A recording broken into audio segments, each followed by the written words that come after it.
하나님의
영서의 빛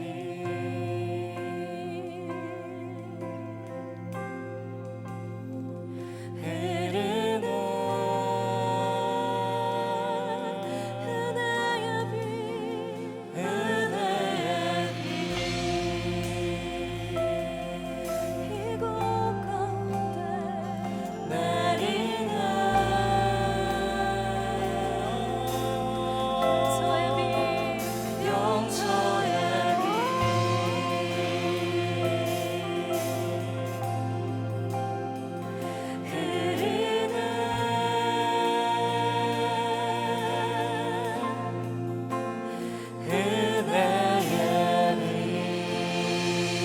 오늘 일 가운데 임재하신 주님께 감사와 영광의 박수 오직 주님께만 올려드립니다.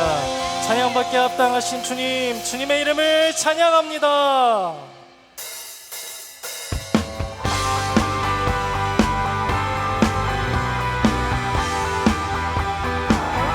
함께 손뼉치면서 주님의 사랑을 함께 찬양하며 나아갑니다.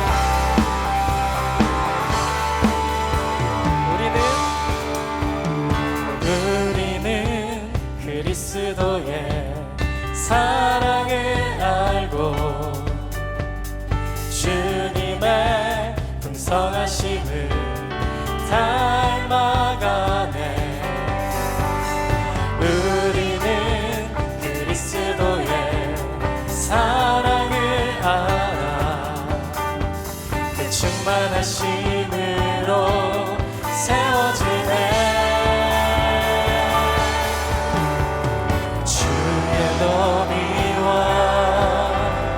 높이와 깊이가 날 새롭게 하네. 하나님 사랑으로 우린 거듭났네. 주 자녀 삼아주셨네. 하나님 말씀으로 담대히 나가네. 충만하신 그 사랑으로 함께 주의 나라 이뤄가네. 하나님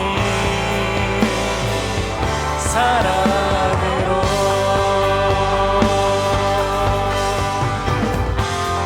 한 번 더 고백합니다. 우리는 그리스도의 사랑을 알고 주님의 풍성하심을 닮아가네. 우리는 그리스도의 사랑을 알아 그 충만하심으로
사랑으로.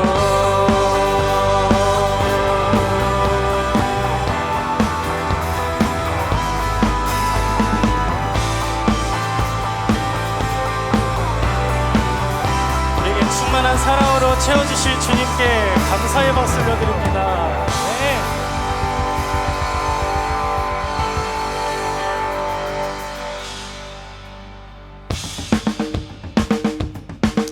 계속해서 박수 치면서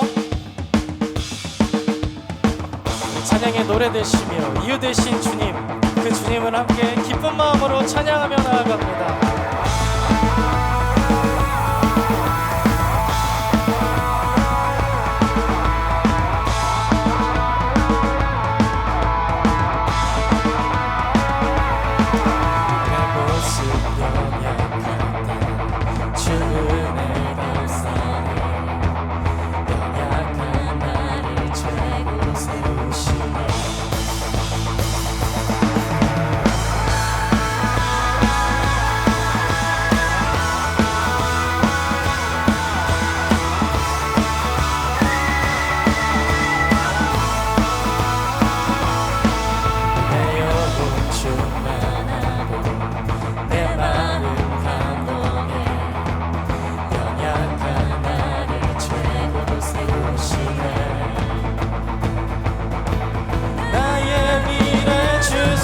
내 꿈을 찾았네. 주 없이 나의 삶에 의미가 없네. 주님의 나라 보노리라. 내 모든 것들이 내 이 세상 그 무엇보다 오직 주, 지금 내 안에 계신 주, 세상 보도록 약한 내 모습 사라져. 주 하나님 결박을 끊으신 주, 빛 되신 주께 모든 걸 외치네. 오직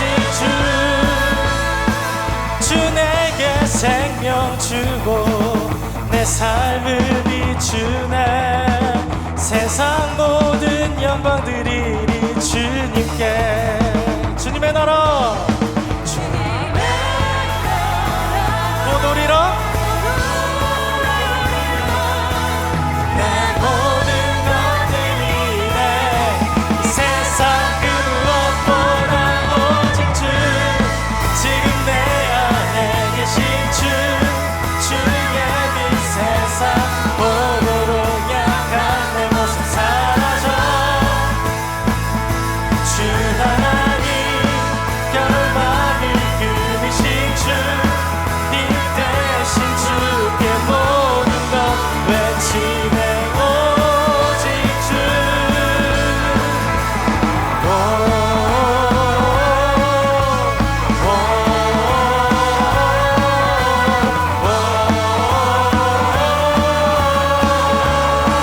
우리 한 번 더.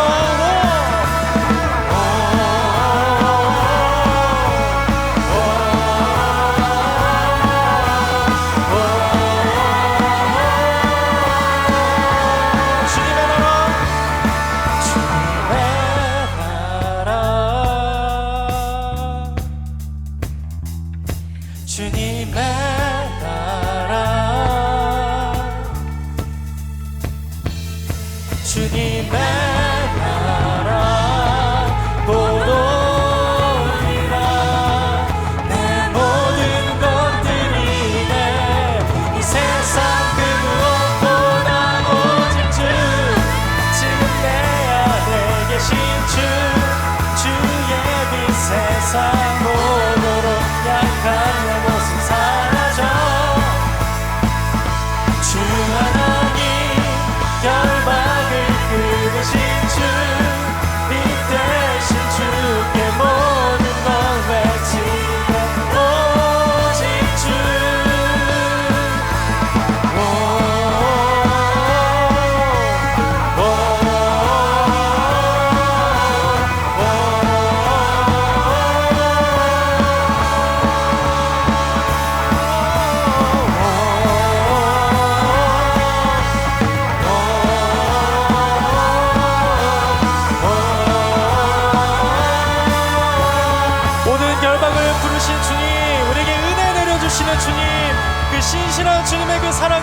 찬양하며 영배합니다.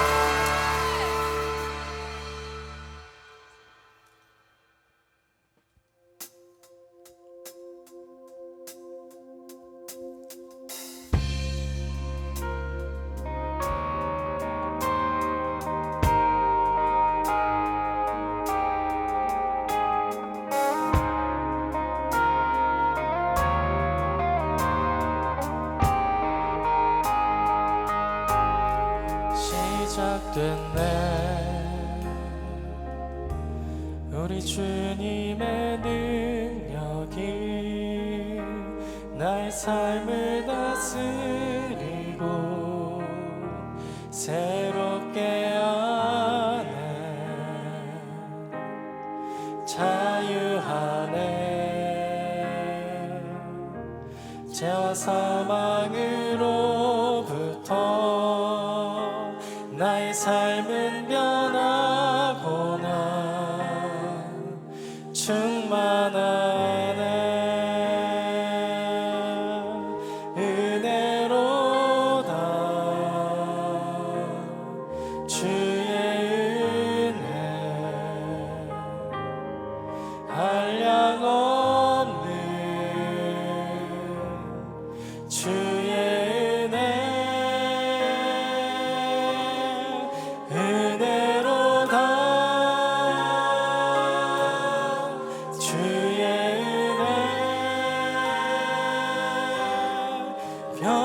변함없는 신실하신 주의 은혜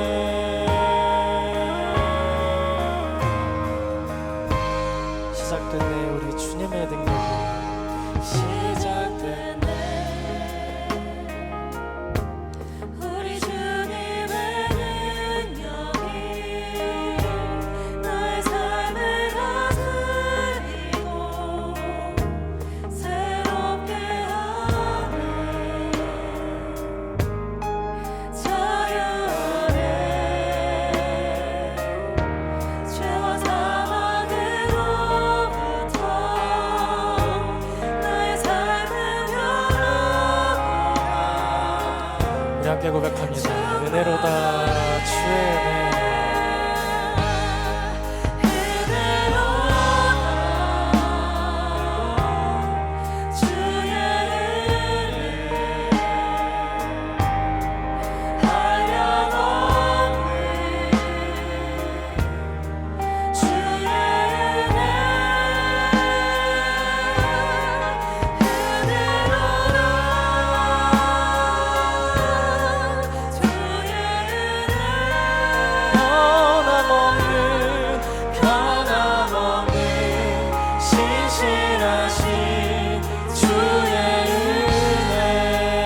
그리스도 안에서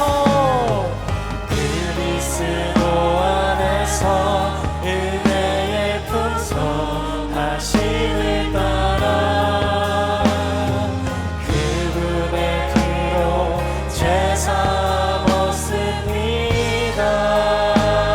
그리스도 예수 안에서 그리스도 안에서 은혜의 풍성 하심을 따라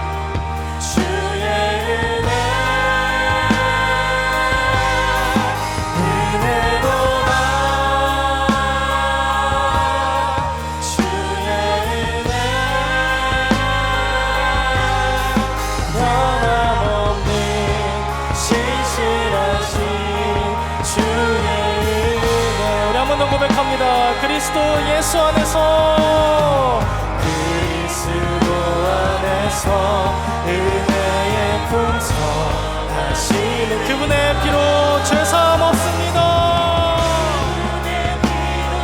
죄사함 없습니다. 그리스도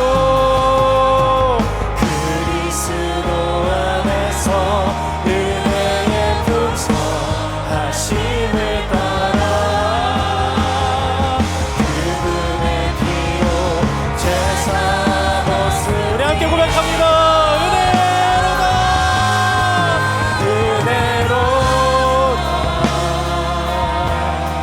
주의 은혜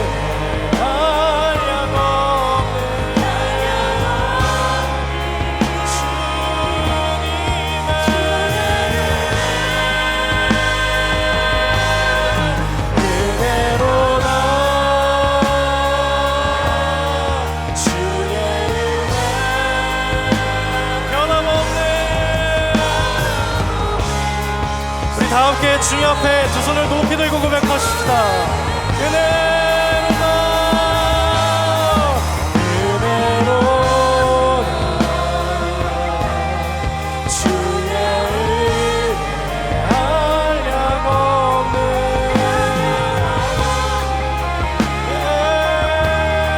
주의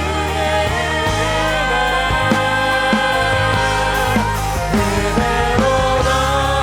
우리 모든 것이 주님의 은혜인 줄 믿습니다. 오직 그리스도 예수 안에서 우리가 정케 되었음을 믿습니다. 신실하신 우리 한 번 더 주님께 고백합니다.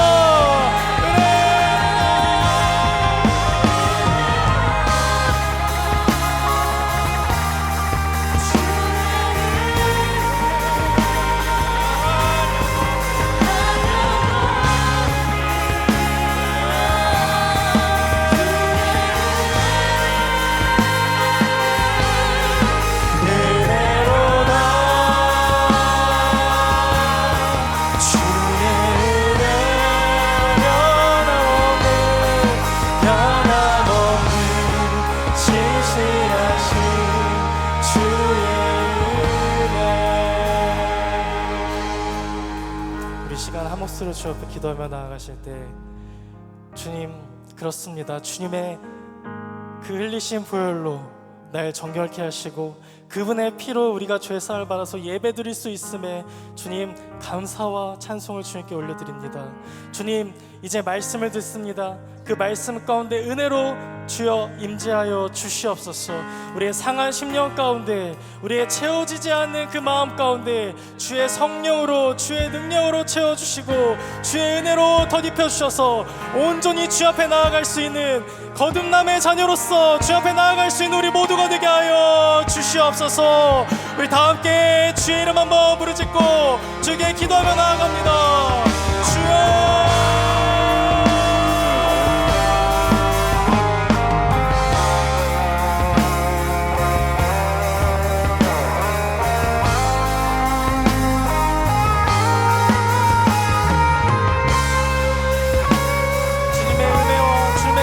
감격하여 주님의 감사함으로 나아갑니다. 주여, 우리에게 말씀하여 주시옵소서. 그 말씀 가운데 거하게 하여 주시옵소서. 오직 주님의 그 진리 앞에 우리가 엎드리게 하여 주시고, 오직 주님의 그 풍성하신 은혜 앞에 우리가 거듭남으로 나아가오니 주여, 우리에게 말씀하시고 임재하여 주시옵소서. 오직 주님의 이름만이 드러나기를 원합니다. 아버지 하나님, 그 말씀이 우리의 생명을 변화시키고 우리의 삶을 변화시키는 말씀이 되게 하여 주시옵소서.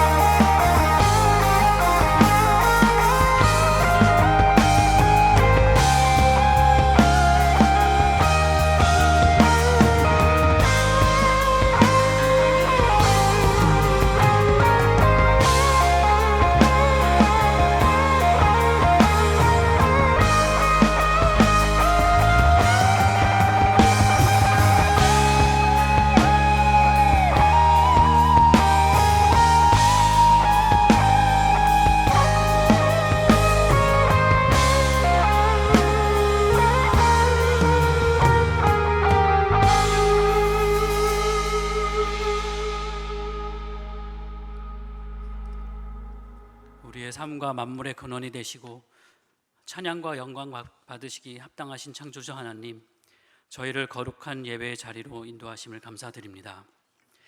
주님 앞에 마음과 정성을 다하여 경배와 찬양으로 예배를 드리니 부디 기쁘게 받아 주시옵소서.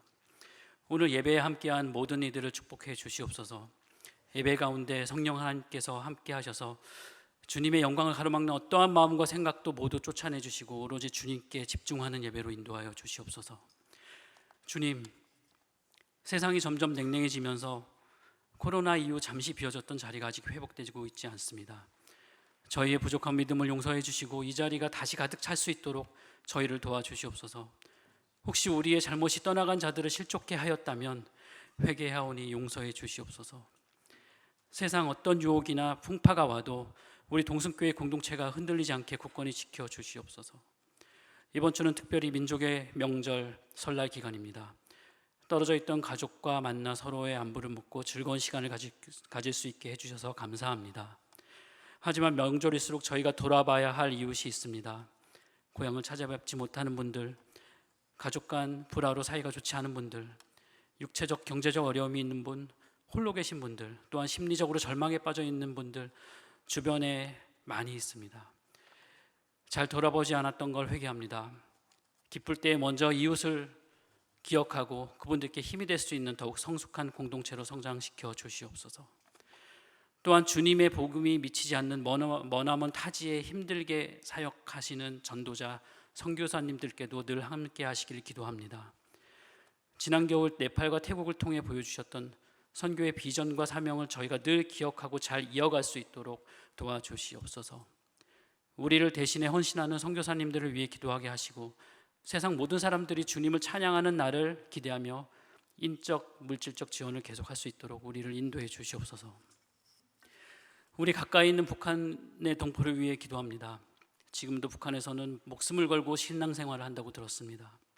우리가 통일의 그날까지 북한의 영혼을 늘 기억하고 북한을 선교하신 선교사님과 어렵게 신앙을 이어가고 있는 북한의 믿음의 공동체 그리스도인들을 잊지 않고 기도와 후원이 멈추지 않도록 인도해 주시옵소서.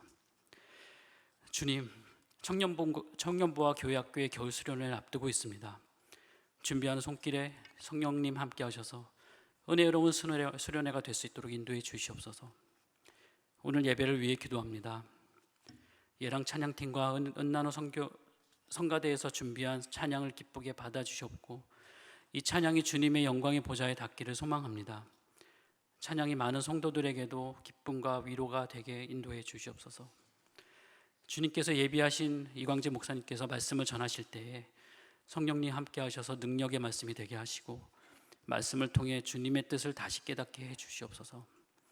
예랑 찬양팀과 은난의 찬양대의 귀한 찬양을 기쁘게 받아주셨고 예배를 위해 섬기는 모든 일을 기억해 주시옵소서. 예배하게 하심을 감사합니다. 예배의 시종을 주님께 드립니다. 우리를 구원하신 예수 그리스도의 이름으로 기도합니다. 아멘.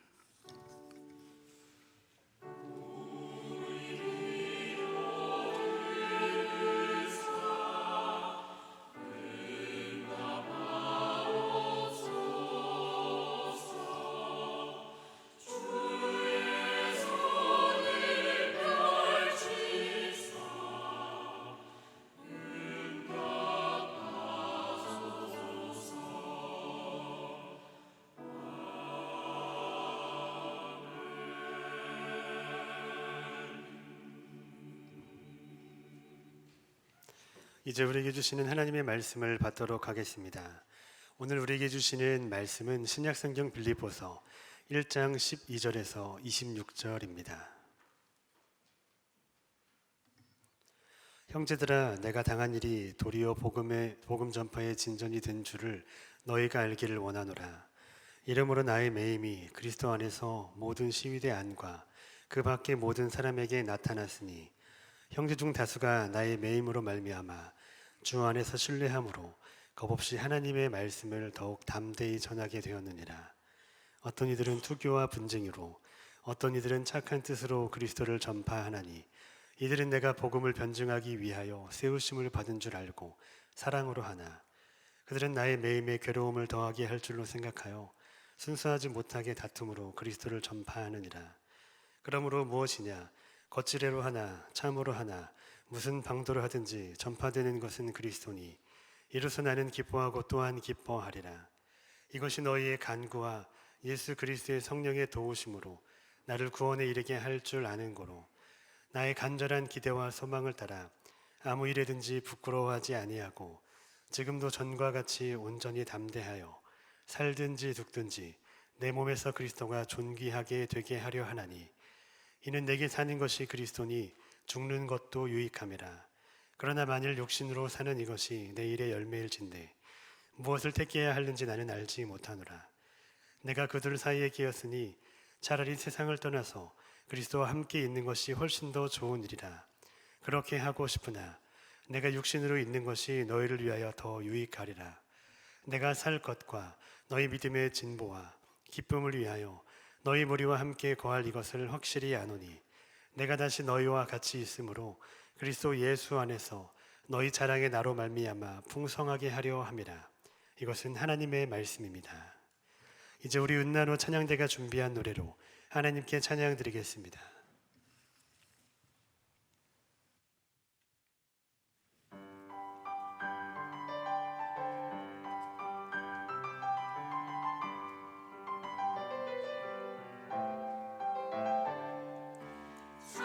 찬양하여라 전능과 창조주께 내 모나주 찬양 평강과 구원의 주님 감사하여라 놀라운 만유의 주께 복음한 날개니 늘 감사 주시는 주님 주 앞에 이제 나와 기쁨으로 찬양하여라 주님의 뜻 안에서 너의 소원 모두 이루리라 찬양 주 찬양 놀라운 만유의 주께 찬양 주 찬양 그는 평강과 구원의 주님 너희 주의 찬양해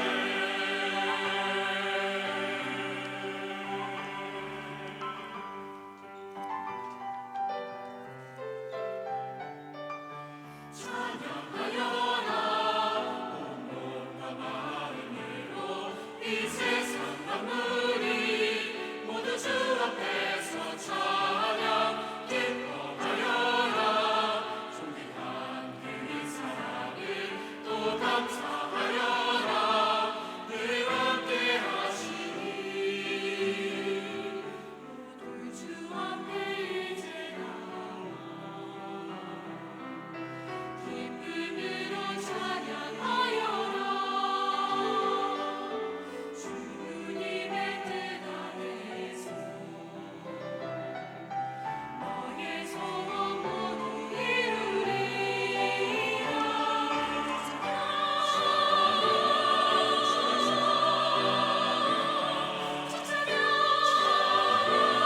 놀라운 만유의 주께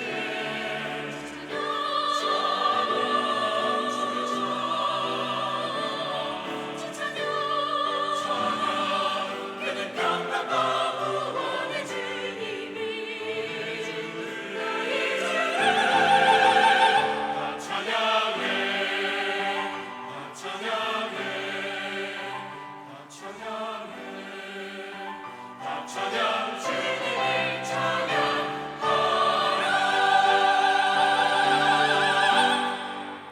아멘. 우리 힘찬 박수 해주시기 바랍니다. 네, 감사합니다. 자, 명절 지나시느라 고생 많으셨죠? 우리 앞지 한번 인사 한번 하시죠. 수고하셨습니다. 또 다시 뵙게 되어 반갑습니다. 인사하겠습니다.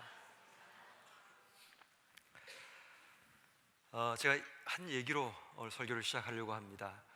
어떤 한 남자분이 3명의 자녀와 함께 전철에 오르게 되었습니다. 그 전까지는 평화롭고 고요했던 이 전철 안이 이 남자분과 3명의 아이들로 인해서 난장판이 되고 말았습니다. 아이들은 떠들기 시작했고 서로 다투기 시작했고 또 이 전철 안을 아이들이 뛰어다니면서 사람들이 굉장히 많은 피해를 입게 됩니다. 다시 말해 어떤 사람이 신문을 보고 있는데 아이들이 뛰어다니면서 신문이 찢어지게 되었고 또 심지어는 핸드폰을 들고 보는 사람들이 핸드폰이 떨어지는 그런 일까지 일어나게 됩니다. 자, 여기서 질문을 드리겠습니다. 만약 지금 이 혼란하고 복잡한 이런 상황을 여러분들이 만약에 경험했다면 여러분들은 어떻게 이 상황 가운데 반응을 하시겠습니까? 가령 이런 거 좀 단호하신 분이 계신가요? 지금 이 혼잡하고 복잡한 이 상황을 맞이했는데 이 상황 가운데 여러분들이 그 자리에 있었습니다. 근데 여러분들이 핸드폰을 보는데 누가 내 핸드폰을 쳐서 떨어뜨리는 그런 일이 일어나게 되었고, 심지어는 그 핸드폰이 금까지 나게 되는 그런 일이 일어났습니다. 아주 단호하게 그 아이들을 향해서나 그 남자분을 향해서 뭔가 한번 하실 말씀이 있으신가요? 저에 대해서 뭔가 물질적 손해가 왔으면 뭐라고 할 것 같아요. 전혀 단호하지가 않은 것 같은데. 단호하게는 얘기 못 할 것 같습니다. 근데 아이가 막 이렇게 나를 괴롭게 하고 힘들게 하고 내 삶을 좀 방해하고 있는 상황인 거잖아요, 그죠? 근데 이제 지하철에서 그런 상황이 벌어진다고 해도 저한테 엄청 큰 영향을 끼칠 만한 사건은 아닌 것 같아서. 그러니까 본인의 핸드폰을 보고 있는데 아이가 툭 쳐가지고 핸드폰이 떨어진 거예요. 근데 이 핸드폰을 보니까 금이 갔네. 피해가 지금 입은 겁니다. 네. 금이 갔으면 단호하게 얘기해야 될 것 같네요. 단호하게 어떻게 단호하게 얘기하시겠습니까? 어머니 어디 계시니? 라고 물을 것 같습니다. 어머니 어디 계시니? 네, 좋습니다. 계속 들고 계세요, 마이크. 자, 그런 상황이 벌어졌는데 갑자기 이 가운데 한 사람이 단호하게 소리를 치기 시작했습니다. 아니, 당신은 왜 아이들 이렇게 방치하는 것입니까? 라고 얘기했습니다. 당신 때문에, 당신의 아이 때문에 이 고요하고 평화로운 이 전철안이 지금 난장판이 되고 있지 않습니까? 왜 당신은 당신들의 아이를 통제하지 않으십니까? 라고 한 사람이 이 남자를 향해 소리치기 시작했습니다. 먼 산을 보고 있던 이 남자분이 그제서야 지금 이 상황을 파악하게 됩니다. 그때 이분이 성객들에게 연신 고개를 숙여서 죄송합니다, 죄송합니다, 사과를 하기 시작했습니다. 그리고 이분이 한마디 말을 던집니다. 죄송합니다. 지금 방금 이 아이들의 엄마를 땅에 묻고 오는 길입니다. 오랜 동안 투병 생활을 하고 있던 내 아내를 떠나보내고 저는 앞으로 이 아이들을 어떻게 키워야 될지 도저히 답이 나오지 않아 먼 산을 보고 있느라 미처 아이들이 떠들고 장난치는 이 행동을 보지 못했습니다 라고 얘기를 했습니다. 자, 이 상황입니다. 상심이 크시네요. 조금 전에 아까 이제 굉장히 단호했다, 그죠? 굉장히 단호했다고 얘기를 하겠습니다. 자, 어떻게 하시겠습니까? 위로해 드릴 것 같습니다. 위로해 드릴 것 같다. 그렇죠? 왜 조금 전까지만 해도 굉장히 단호했고 또 내게 끼쳤던 손해 때문에 화가 났는데 왜 바뀐 걸까요? 상황은 바뀐 게 하나도 없잖아요. 깨진 핸드폰이 갑자기 붙은 것도 아니고 아이들이 떠들지 않는 것도 아니고 아이들은 뛰어다니기 시작하고 있을 텐데 본인의 생각이 바뀐 이유가 뭘까요? 그분의 감정에 공감해서 그런 것 같습니다. 그분의 감정이 아니면 내가 뭔가 바뀐 거예요. 저는 바뀐 건 없고 그분의 감정에 공감한 것 같습니다. 본인이 바뀐 거죠. 제가 바뀐 건가요? 왜냐하면 상대는 바뀐 게 없어요. 상대는 자기 상황을 얘기할 뿐인데 본인이 이 얘기를 듣고 내 생각 속에 뭔가 바뀐 것이 일어난 거죠. 그게 공감한 거죠. 그 공감이 일어났던 거죠. 그렇죠? 네, 감사합니다. 자, 오늘은 설날이라서 네, 자, 2장을 드리겠습니다. 자, 네, 감사합니다. 그래요. 그 상황을 그 아버지의 이야기를 들었던 승객들의 반응이 달라졌습니다. 그리고 그 전철안의 분위기가 완전히 달라졌습니다. 왜냐하면 그 아버지가 했던 그 말 한마디 때문에 사람들은 그 아버지에게 지금 방금 한 것처럼 위로하기 시작했습니다. 얼마나 힘드십니까? 그리고 아이들을 바라봤던 승객들이 아이들을 흐뭇한 미소로 바라보기 시작합니다. 어머니를 잃었지만 아직까지 씩씩한 아이들을 보며 머리를 쓰다듬어 줍니다. 얘들아, 힘내야 된다. 용기 잃으면 안 된다. 심지어 어떤 아주머니는 자기 주머니에 있는 돈을 꺼내서 얘들아, 그 과자 사 먹어 하면서 돈을 쥐어주더라는 겁니다. 여전히 그 전철안은 이 아이들의 북적대고 시끄러운 소리로 인해서 굉장히 혼란한 상황을 맞이했습니다. 핸드폰이 깨어지고 신문이 찢어지고 자신들의 수면을 방해했던 이 아이들의 모습은 전혀 바뀌어지지 않습니다. 그런데 그 아버지의 한마디 말이 그 승객들의 프레임을 바꿔버린 겁니다. 조금 전까지만 해도 이 아이들 때문에 화가 났던 승객들이 그들의 프레임이 바뀐 겁니다. 아이 엄마가 죽었다는 그 한마디에 프레임 자체가 바뀐 겁니다. 프레임이라는 이 말의 의미는 창틀이라는 한국어 뜻을 가지고 있습니다. 프레임의 법칙이라는 말은 우리가 사는 세상에서 어떤 마음의 창틀을 가지고 세상을 바라보느냐에 따라서 세상이 달라진다는 이론을 설명하는 내용이 바로 프레임의 법칙이라고 이야기를 합니다. 여러분, 우리가 사는 세상에서 우리는 자기만의 각자의 창틀과 프레임을 가지고 세상을 마주합니다. 그래서 사람들을 이해하려고 하고 세상을 바라보려고 하고 심지어는 어떤 문제를, 환경을 해석해 나가기도 하는 겁니다. 각자마다 가지는 프레임에 따라 우리의 삶이 달라지게 된다는 거죠.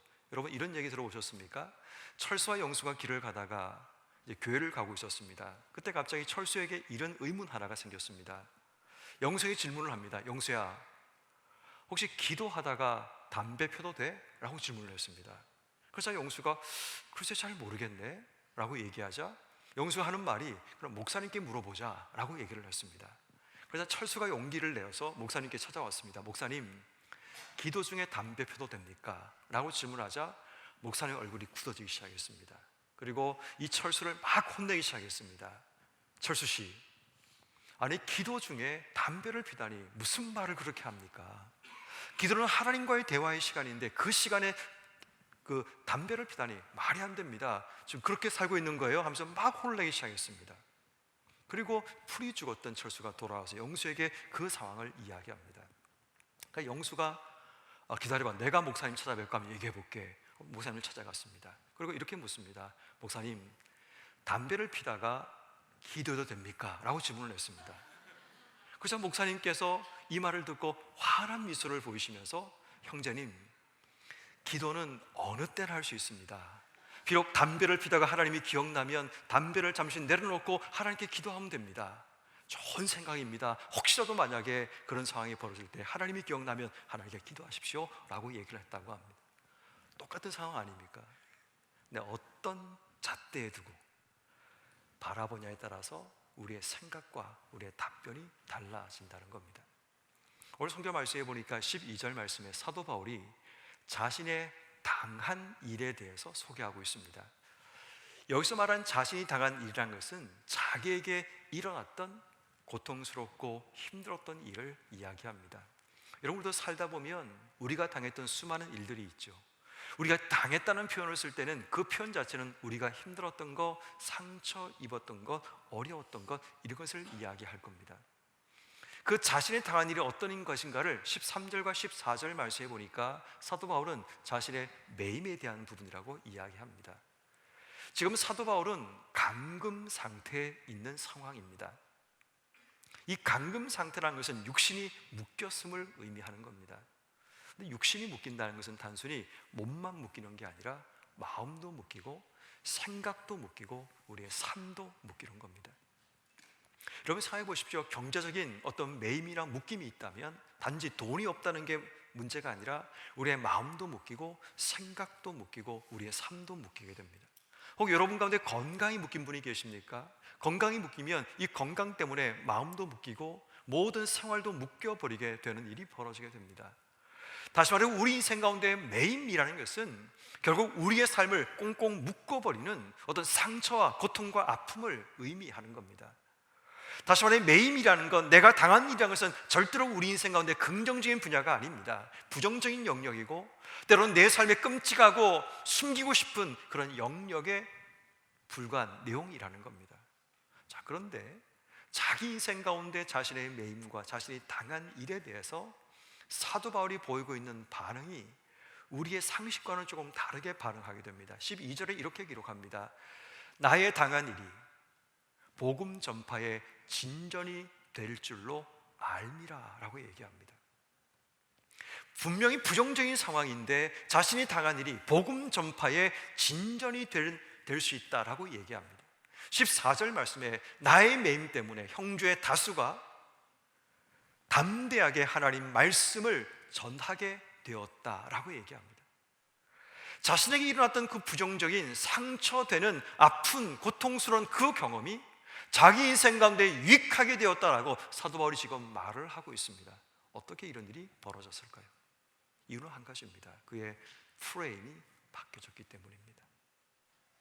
프레임이 바뀌기 전까지는 자신이 당했던 상처 입은 기억들, 나를 아프게 했던 사람들, 내가 주어진 괴로운 상황들이 우리의 삶을 스트레스풀하게 만들고 우리의 삶이 고통스럽게 만드는 그런 일이 분명히 맞습니다.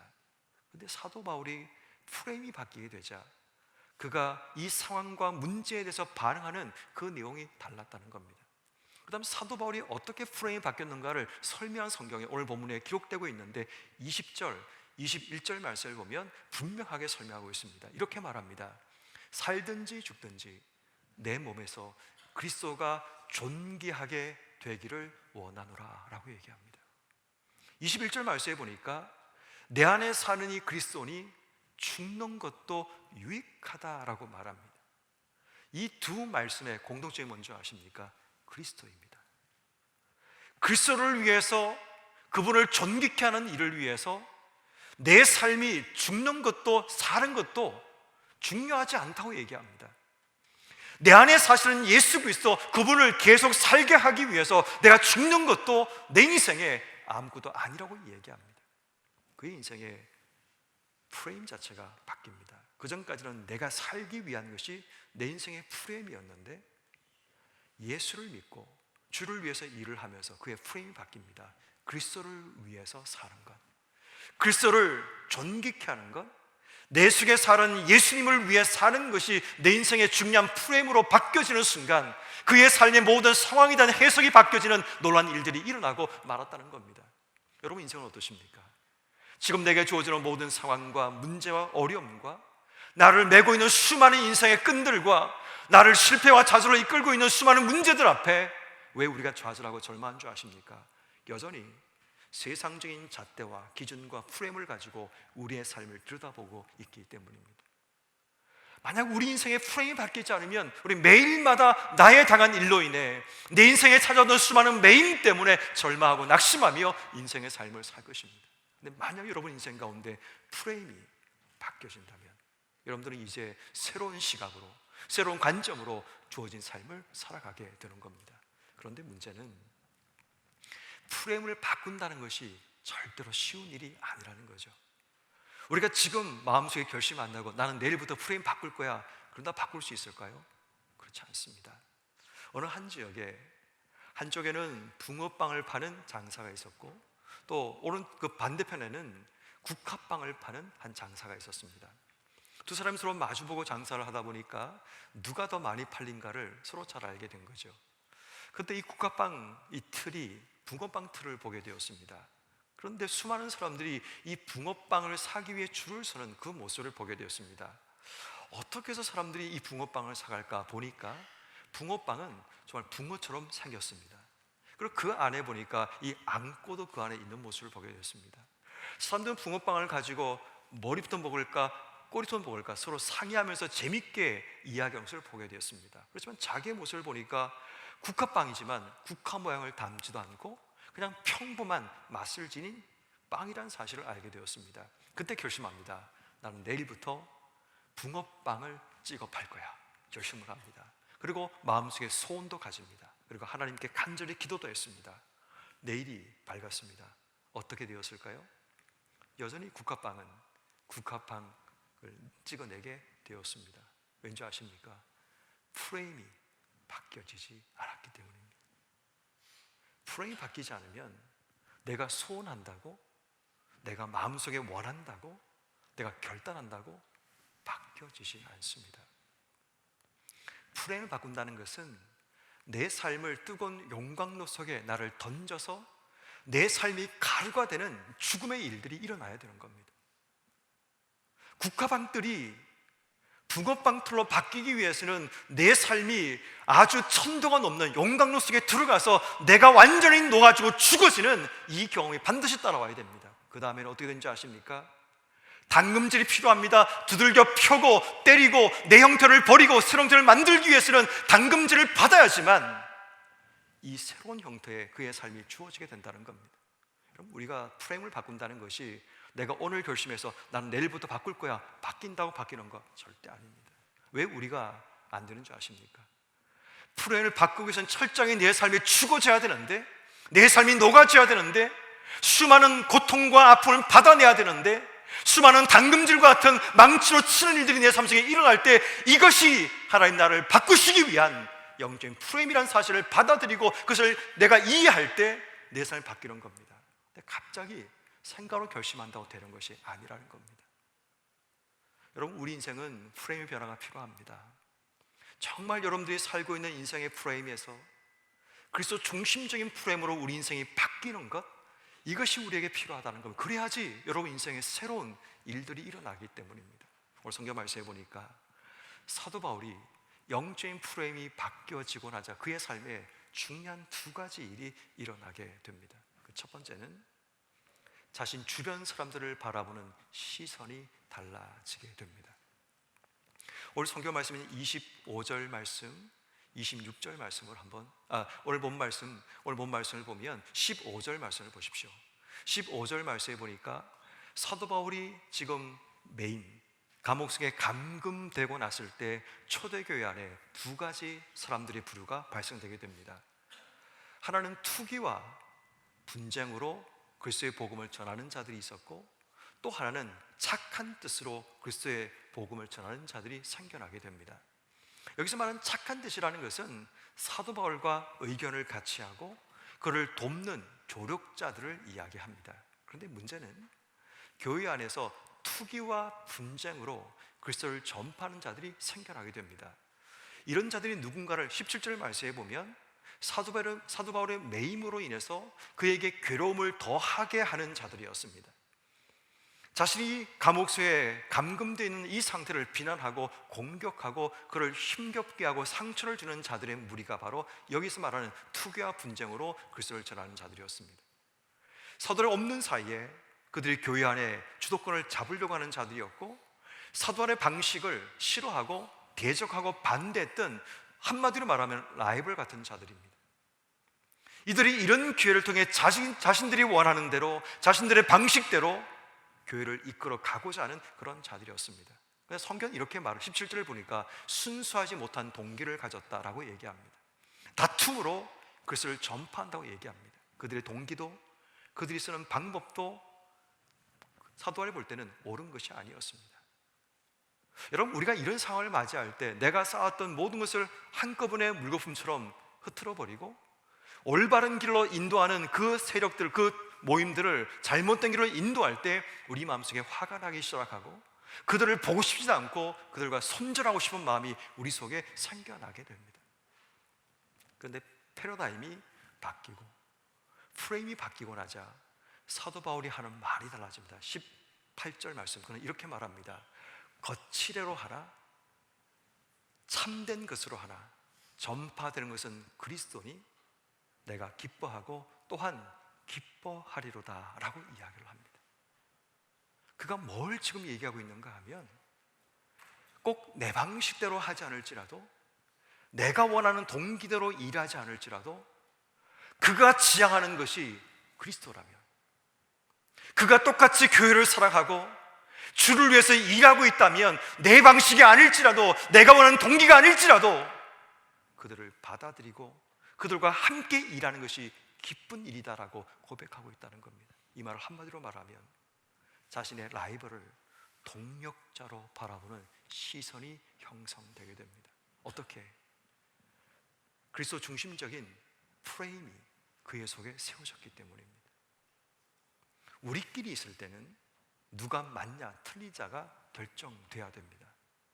내 방식대로 할 것인가 너의 방식대로 할 것인가, 이게 중요합니다. 그런데 여러분, 우리가 하나님을 위해서 일한다면, 주를 위해서 우리가 이 땅에 서 있다면 내 방식과 너의 방식이 중요한 것이 아니라 하나님 방식이 중요하고, 그 하나님 방식을 꿈꾸고 함께 모여 있다면 우리 모두는 동력자가 되는 겁니다. 여러분, 때로는 우리가 주례를 하다 보면 때로는 마음이 맞을지 않을 때가 있습니다. 왜 당신은 그런 식으로 일을 하냐고 우리 서로를 비난할 때도 있습니다. 때로는 회사에서 일을 하다 보면 서로 다른 방식 때문에 상처가 되고 힘들 때도 있습니다. 그런데 여러분, 그 사람도 회사를 위해서 일하고 나도 회사를 위해서 일한다면 우리가 맞고 틀린가가 중요하지 않다는 겁니다. 때로는 여러분 교회 안에서 있다 보면 모두가 주를 위해서 일하지만 그의 방식이 마음에 들지 않고 그의 동기가 마음에 들지 않을 때가 있습니다. 여러분 기억하십시오. 그도 또한 그리스도를 전파하고 주의 교회를 사랑한다면 우린 그들을 수용하고 받아내야 한다는 겁니다. 이게 그리스도 중심적인 관점을 가진 자의 모습이라는 겁니다. 아까 비슷한 얘기를 했지만 타고르라는 인도 시인이 있습니다. 이 사람이 집에서 일을 하는 빗자루질을 하는 그런 하인이 있는데 아마도 급하게 뭔가 시킬 일이 있었던 것 같습니다. 근데 이 하인이 출근한 시간을 지났는데도 출근을 하지 않는 겁니다. 1시간이 지났습니다. 점점 화가 나기 시작했습니다. 2시간이 지났습니다. 앞으로 해야 될 일이 있는데 이 사람이 오지 않아 일이 방해되니까 이 타고르가 계속 화가 나기 시작합니다. 3시간이 지나서 이 사람이 드디어 도착했습니다. 화가 머리 끝까지 난 이 타고르가 빗자루를 던지며 당신 오늘 해고라고 당장 나가라고 소리치기 시작했습니다. 그래서 이 하인이 빗자루를 줍더니 이렇게 말합니다. 정말 죄송합니다. 미처 말씀드리지 못해서 죄송합니다. 정말 죄송한 것은 어젯밤에 제 딸아이가 죽었습니다. 그래서 급하게 제가 이 딸아이를 지금 묻고 오느라고 시간이 늦었습니다 라고 얘기를 했습니다.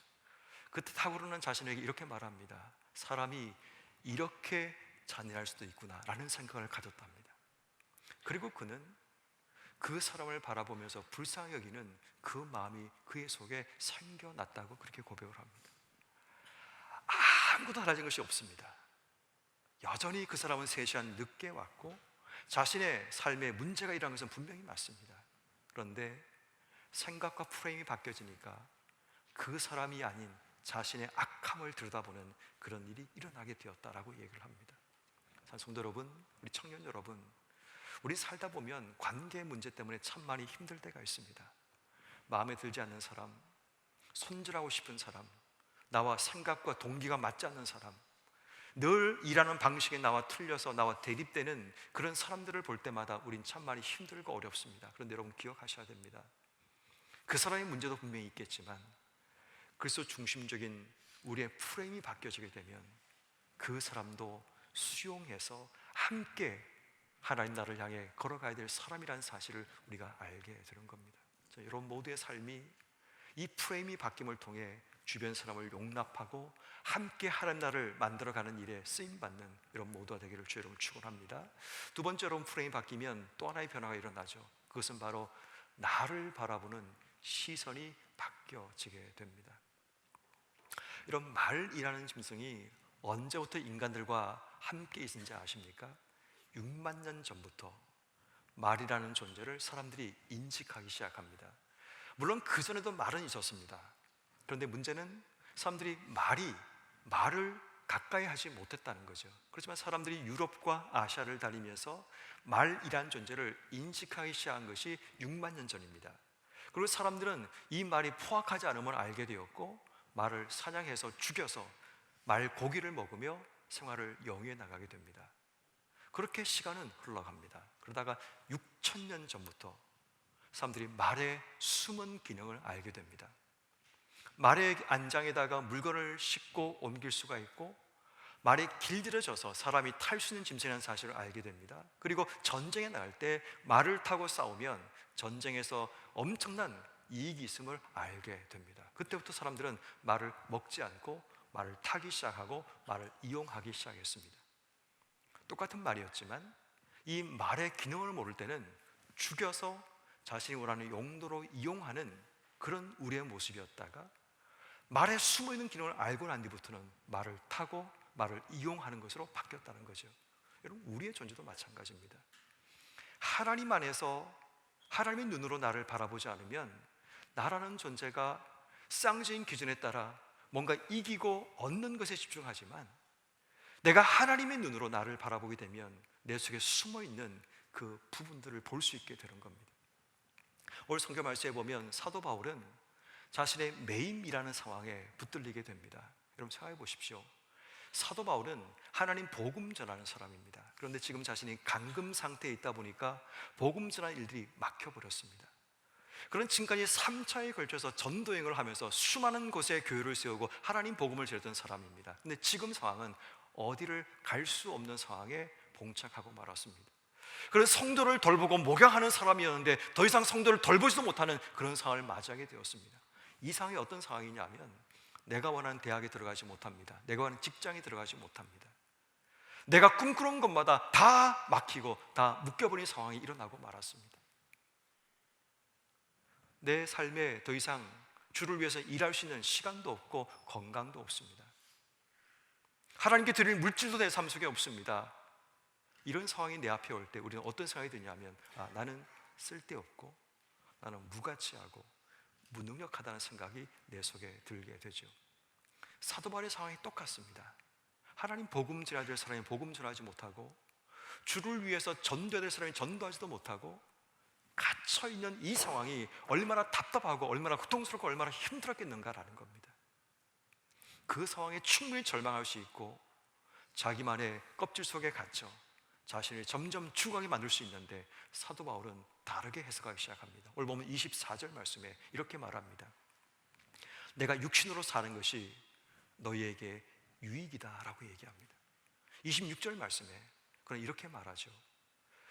내가 너희와 함께 있는 것이 너희에게 자랑이 풍성하게 된다라고 얘기합니다. 교만으로 하는 얘기가 아닙니다.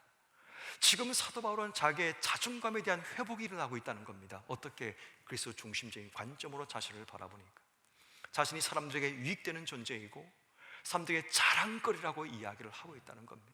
성도 여러분, 우리 청년 여러분, 혹 여러분들이 좋은 대학에 가지 못하고 좋은 직장에 가지 못하고 내가 원하는 꿈을 이루지 못할지라도 여러분들은 하나님께 유익한 존재들입니다. 여러분들은 하나님의 교회에 자랑거리에 속하는 사람들이라는 겁니다. 눈에 보이는 어떤 결과로 여러분 스스로를 진단하지 마십시오. 하나님의 눈으로 여러분들 보셔야지만 진짜 내 가치와 내 모습이 드러나는데 남들이 바라보는 시선으로 어른들이 바라보는 시선을 여러분들 바라보지 말라는 겁니다. 어른들의 시선은 얼마나 좋은 대학 나왔느냐, 얼마나 돈을 많이 가지고 있느냐, 얼마나 잘났느냐 이게 중요하지만 하나님 시선은 그게 아니라는 겁니다. 비록 우리가 부족하고 연약하여도 하나님께 우리는 유익된 존재이고 하나님께서 우리를 자랑스럽게 여기는 그런 존재라는 것을 우리 잊지 말아야 됩니다. 싱가포르에 가면 가장 큰 교회 하나가 있는데 유크레이션 처치라는 교회가 있습니다. 이 교회 담임 목사였던 조셉 프린스라는 목사님이 있는데 이분은 어릴 때부터 말을 더듬고 굉장히 샤이한 사람이라서 이분이 사람들 앞에 서는 것을 굉장히 두려워하는 사람이었습니다. 말도 하지 못하고 부끄러워하고 얼굴도 붉어지고 그런 사람이었습니다. 성인 될 때까지 그렇게 살던 사람이었습니다. 그런데 하나님께 기도하는데 하나님의 음성이 들려옵니다. 예레미야 1장을 읽어라 라는 음성이 그에게 들려옵니다. 이 예레미야 1장은 예레미야의 소명장이라고 불려지는 내용인데 이렇게 성경 기록합니다. 하나님이 예레미야에게 너는 여러 나라의 선지자가 되리라 라고 말씀하십니다. 그랬더니 예레미야가 이렇게 대답합니다. 나는 아이라 말을 할 줄 모릅니다 라고 대답을 합니다. 그때 하나님의 성이 들립니다. 너는 아이라고 하지 말라.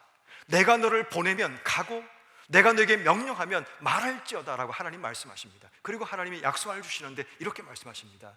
내가 너를 견관 성읍 쇠기둥 놋 성벽으로 삼을 것이다 라고 말씀합니다. 예레미야는 이 말씀을 기억하고 주신 절박하고 끔찍하고 고통스러운 그 상황 가운데 이 사역을 감당하게 됩니다. 이 조셉 프린스 목사님도 이 말씀을 듣고 하나님 말씀을 계속 되새기기 시작했습니다. 하나님이 나를 견관 성읍이라고 나를 쇠기둥이라고 너 성벽이라고 말씀하셨으면 하나님 내가 그런 존재가 되겠습니다.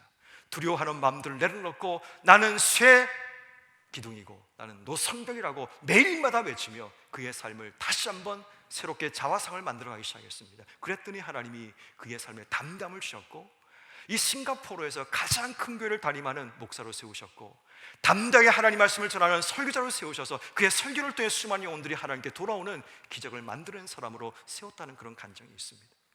여러분도 인생 마찬가지입니다. 하나님이 바라보는 여러분들의 존재는 나는 말도 못하고 능력도 없고 지금은 아주 찌질한 그런 사람이지만 하나님께서는 넌 그렇지 않다. 내가 너를 견관 성읍으로 세웠고 쇠 기둥으로 세웠고 너 성벽으로 세웠다는 이 말씀 마음속에 기억하셔서 여러분들이 새로운 프레임으로 자신을 들여다보고 하나님 안에 담대하게 서는 이런 모두가 되기를 주 이름으로 축원합니다. 말씀의 결론입니다. 우리의 삶은 늘 매이고 묶이고 내가 당한 일로 인해 상처와 괴로움 속의 인생의 삶을 살아가기도 합니다. 그런데 여러분 기억하십시오. 우리의 프레임이 바뀌어지면 우리 이전과 다르게 주어진 상황을 해석해낼 수 있게 되고 주변 사람들을 바라보는 시선이 이제는 라이벌과 대적자가 아니라 동력자로 바라볼 수 있게 되고 쓸모없고 무가치한 존재라 바라봤던 내 자신이 하나님 앞에 valuable being, 가치 있는 존재로 이해하는 그런 일들이 일어나게 될 줄로 믿습니다. 이제 여러분들의 인생은 주님께서 바라보시는 그 시선, 그리스도를 존귀하게 하고 내 안에 사시는 그리스도를 살게 하기 위해 철저하게 나의 죽음까지도 유익하다고 고백하는 여러분이 되셔서 예수가 내 안에 살고 주님이 내 안에 역사하시는 여러분 한 분 한 분 삶이 되기를 주의 이름으로 축원합니다. 우리 함께 시간 찬양하며 나가기 원합니다.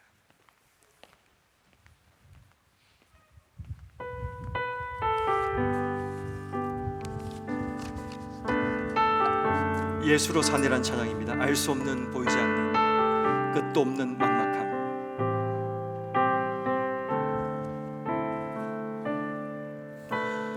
알 수 없는 보이지 않는 끝도 없는 막막함 디딜 곳도 머물 곳도 디딜 곳도 머물 곳도 쉴 곳도 없는 삶. 쉴 곳도 없는 삶 이 어둠 속 이 어둠 속 아무한 가운데를 홀로 바라보시는 분 아무도 없는 이곳으로 다가오시는 그 한 사람 예수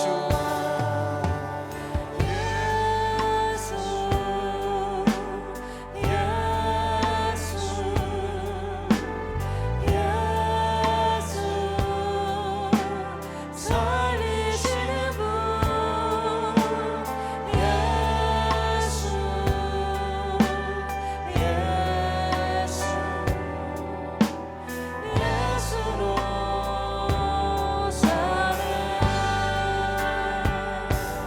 예수로 사네 그 힘으로 서네 예수와 가네 그의 길로 걷네 그 안에서 보네 그 영광을 보네 예수로 예수로 사네. 삶으로 사네 예수로 사네 그 힘으로 서네 예수와 가네 그의 길로 걷네 그 안에서 보네 그 영광을 보네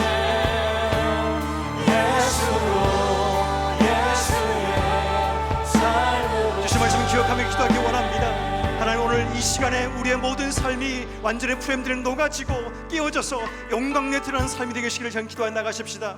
나의 이전의 프레임들이 무너지고 이제는 그리스도 예수의 프레임으로 세워지는 우리의 삶이 되게 해주셔서 주어진 모든 인생길에 주변을 바라보는 시선과 나를 바라보는 시선과 문제를 바라보는 시선이 바뀌어지는 놀라운 죄에 넘쳐나는 우리의 삶이 되게 해달라고 이 자리에 한 목소리 같이 다시 한번 기도하겠습니다.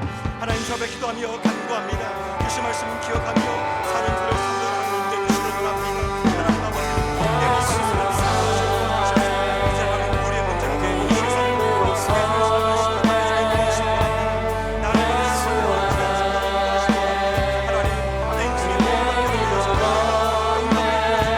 하나님 내 인생의 내가 깨어지고 내가 부서지는 귀한 별을 주셔서 우리 인생의 하나님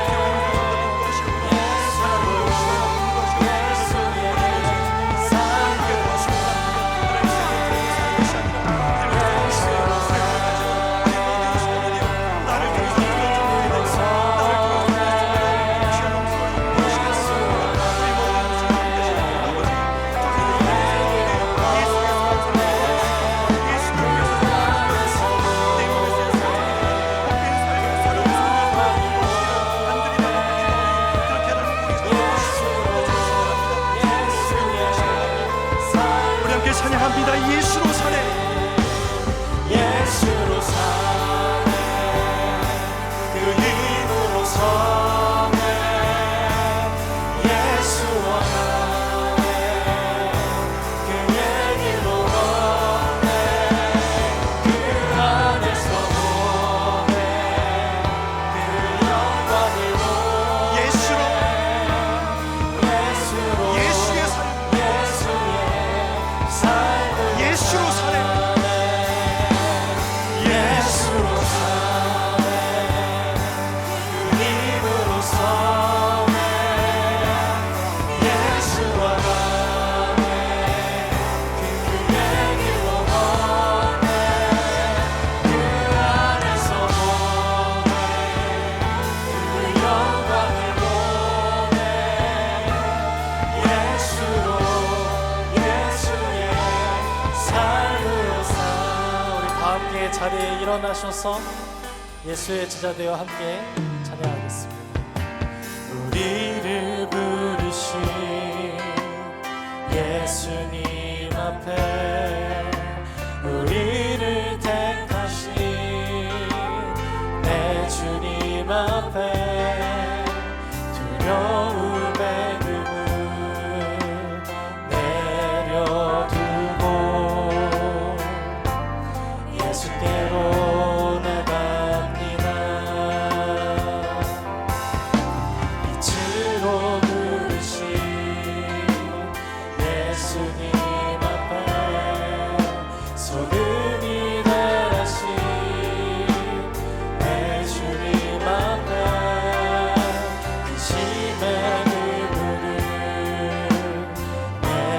내려두고 예수께로 나갑니다. 예수의 제자 되어 예수 사랑 나누기 원해 내 삶이 예배되어 주의 나라 이뤄가리 예수의 제자 되어 예수 사랑 나누기 원해 내 삶이 예배되어 주의 나라 이뤄가리 주의 나라 이뤄가리.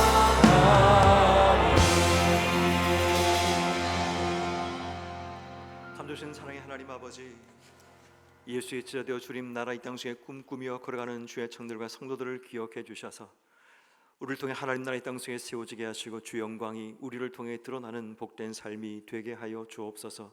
주신 말씀 마음속에 품고 나의 당한 일, 나의 매임으로 인해 우리의 삶이 상처받고 괴로움 당하고 아파하고 눈물 흘리며 인생의 삶을 살아가지만 우리 인생의 프레임을 바꾸는 위대한 결단과 도전이 우리의 삶 속에 일어나 내 인생의 이전의 모든 프레임들을 용광로 속에 던져놓고 철저하게 내가 녹아지고 깨어지고 새롭게 담금질을 통해 새로운 그리스도 중심의 프레임으로 바뀌어지는 저희 모든 삶이 되게 하여 주옵소서.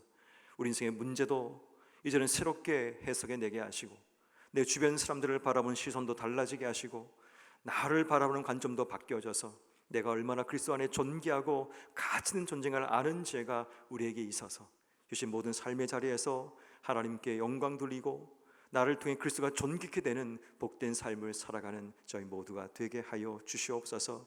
하나님, 오늘도 주의 전할 때 빈손을 나오지 않고 주일 예물을 드리며 목조 헌금을 드리고 11절 구분하여 드리고 선교와 각종 이름으로 주 앞에 귀한 예물 드린 자들의 정성을 기억하시며 우리가 이 예물을 드릴 때 우리의 소원과 간구도 함께 주님께 드렸사오니 하나님, 이 예물 속에 담겨있는 우리의 기도의 제목 들으시고 가장 좋은 것으로 가장 선한 것으로 우리의 삶에 채우시고 인도하여 주옵소서.